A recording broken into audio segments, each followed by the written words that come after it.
KR Visakha news channel కి స్వాగతం. Frustration ప్రజల మీద ఫ్రస్ట్రేషన్, మీకు ప్రభుత్వం మీద తిరుగుబాటు కాదు, మీరు ప్రజల మీదే తిరుగుబాటు. ఎవరిని నరుకుతారు మీరు? ప్రజలనా? ప్రజాస్వామ్యాన్నా? ఎవరిని? ఓటమి నుంచి మీరు అసలు ఓటమిని అర్థం చేసుకున్నట్లు లేరు మీరు ఇంతవరకు. మీలో ఎక్కడా కూడా మార్పు కనపడడం లేదు. ఒక రాజకీయ నాయకుడు ఓటమి తర్వాత సమీక్ష అంతర్మదనం జరుగుతుంది, సమీక్ష జరుగుతుంది, ఎన్నో మార్పులు వస్తాయి. కానీ మీలో ఎక్కడా కూడా మార్పు అనేది ఎక్కడా కూడా కనపడడం లేదు.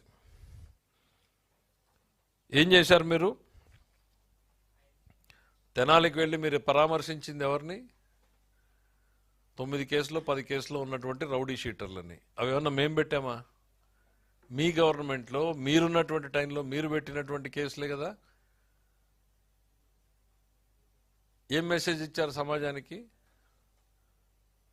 దాని తర్వాత పొదిళ్ళలో రైతుల పేరు చెప్పి మీరు చేసినటువంటి అరాచకం ఏంటి? మహిళల మీద మీరు సృష్టించినటువంటి తీవ్రమైనటువంటి దాడులు ఏ రకంగా ఉన్నాయి?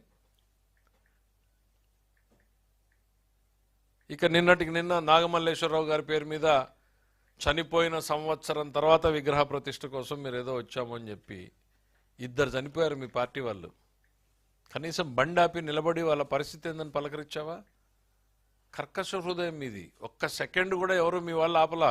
అతను కింద పడితే ఎత్తి అతను ఆడ రోడ్ డివైడర్ మీద పడేసి వెళ్ళిపోయారు. మళ్ళీ మా ప్రభుత్వం అతను 108 సర్వీసెస్ పంపించి హాస్పిటల్కి చేర్చింది, కానీ ప్రాణం పోయింది. 2 ప్రాణం పోతే కనీసం వాళ్ళని ఏంటి అనేటువంటి పరామర్శించేటువంటి ఓపిక లేదు. కానీ సంవత్సర క్రితం చనిపోయినటువంటి అదేంటి మళ్ళీ మా పాపం అంట. పోలీసులు బెదిరించారంట. ఎవరయ్యా గవర్నమెంట్లో ఉన్నది ఆ రోజున? ఎఫ్ఐఆర్ పెట్టిన రోజున గవర్నమెంట్లో ఉన్నది ఎవరు? జగన్మోహన్ రెడ్డి గారు. ద ఎఫ్ఐఆర్ కాపీ ఇది. 5/7/2024 జగన్మోహన్ రెడ్డి గారే ఆపద్ధర్మ ముఖ్యమంత్రి. కౌంటింగ్ రోజు, కౌంటింగ్ తర్వాత రోజు జరిగినటువంటి సంఘటనలు ఇవన్నీ కూడా. బెట్టింగ్ కట్టాడు, బెట్టింగ్లో డబ్బులు ఊర్లో వాళ్ళందరూ వచ్చి ఆయన మీద తిరుగుబాటు ఏదో చేస్తే ఒకరు మీద ఒకరు పోయి పోలీస్ స్టేషన్లో కంప్లైంట్లు ఇచ్చుకున్నారు. మీ ప్రభుత్వంలో నువ్వు ముఖ్యమంత్రిగా ఉండగా జరిగినటువంటి సంఘటనలకి మేం బాధ్యులమా? మాకేం సంబంధం? నీకు అంత సంవత్సరం తర్వాత విగ్రహాన్ని పెట్టి ప్రేమను కనపరుస్తూ ఉన్నావు. మరి సొంత బాబాయ్ కుటుంబాన్ని పరామర్శించలేకపోయావు. 5 ఏళ్ళు 6 ఏళ్ళు అయిపోయినా. బాబాయ్ కూడా ఓ విగ్రహాన్ని పెట్టించుండొచ్చు కదా. విగ్రహాల పేరుతో పర్యటనలు చేసినటువంటి చరిత్ర మనకుంది కదా. ఈ రాష్ట్రం మొత్తం మీద విగ్రహాలు పెట్టే పేరుతో రాజకీయం చేసినటువంటి చరిత్ర మనకున్నప్పుడు మరి ఆ సొంత బాబాయ్ కుటుంబాన్ని కూడా పరామర్శించి ఉండాల్సింది, ఆయనకు కూడా ఓ విగ్రహాన్ని పెట్టి ఉండాల్సింది. మీ ఆలోచనల్ని ఆ వేదిక ద్వారా ప్రజలతో పంచుకో ఉండాల్సింది. మీ బాబాయ్ పట్ల, బాబాయ్ కుటుంబం పట్ల, ఆ సంఘటన పట్ల మీ అనుభవాలు ఏంటి, మీ ఆలోచనలు ఏంటి అని. ఈరోజు నాగమల్లేశ్వరరావు గారు వేదిక మీదకి వెళ్ళి కులాల ప్రస్తావన ఎందుకండి? ఒక ముఖ్యమంత్రిగా ఉన్నప్పుడు మీరు అట్లే చేశారు. మాజీ ముఖ్యమంత్రిగా ఉన్నప్పుడైనా మీరు మారుతారనుకుంటే ఇప్పుడు అట్లానే మారుతా ఉన్నారు. నాని అమాయకుడు, వంశీ అమాయకుడు, జోగి రమేష్ అమాయకుడు, తన పిఏ ధనంజయ రెడ్డి అమాయకుడు, నాగేశ్వర కేఎన్ఆర్ అతను అమాయకుడు, చెవిరెడ్డి భాస్కర్ రెడ్డి అసలు నోట్లో నాలుక లేని వ్యక్తి అమాయకుడు. అరే పోలీస్ స్టేషన్లోకి వెళ్ళి పోలీసులు ఎదురుగా దురుసుప్రభుత్వం చేసినటువంటి వీడియోలు సాక్ష్యంగా ఉంటే వీళ్ళందరూ అమాయకులు అంటే ఇంకా నువ్వు భ్రమల్లో ఉన్నావా? నువ్వు చెప్పే మాటలన్నీ నమ్ముతారు అని జగన్మోహన్ రెడ్డి గారు.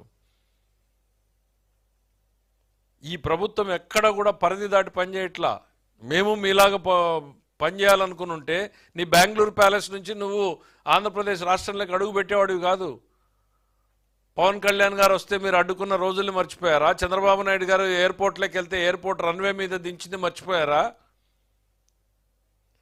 చంద్రబాబు నాయుడు గారి ప్రభుత్వం ఉంది కాబట్టి నువ్వు రాష్ట్రంలో స్వేచ్ఛగా తిరగలుగుతున్నావు. కాకపోతే సుప్రీంకోర్టు, హైకోర్టులు చెప్పినట్టుగా ప్రజల జనజీవన విధానానికి భంగం కలగకుండా, శాంతి భద్రతలకు విఘాతం కలగకుండా మిమ్మల్ని తిరగమని చెప్పి మాత్రమే మా ప్రభుత్వం ఆర్డర్స్ ఇచ్చింది. 100 మందితో వెళ్ళమంటే మీరు ఏం చేశారు?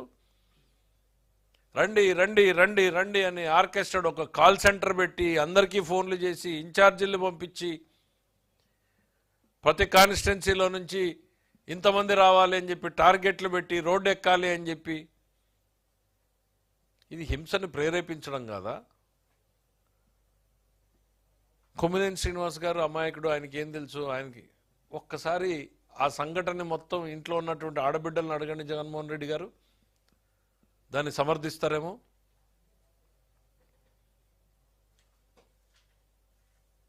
మీకు అట్లాంటి ఆలోచనలు ఉండవులే. ఇంకా సొంత తల్లి చెల్లి పరిస్థితి ఏంటి అనేటువంటిది అర్థమైంది. చెల్లి మీదనే నిఘా పెట్టినటువంటివి నీకు ఇవన్నీ పెద్దగా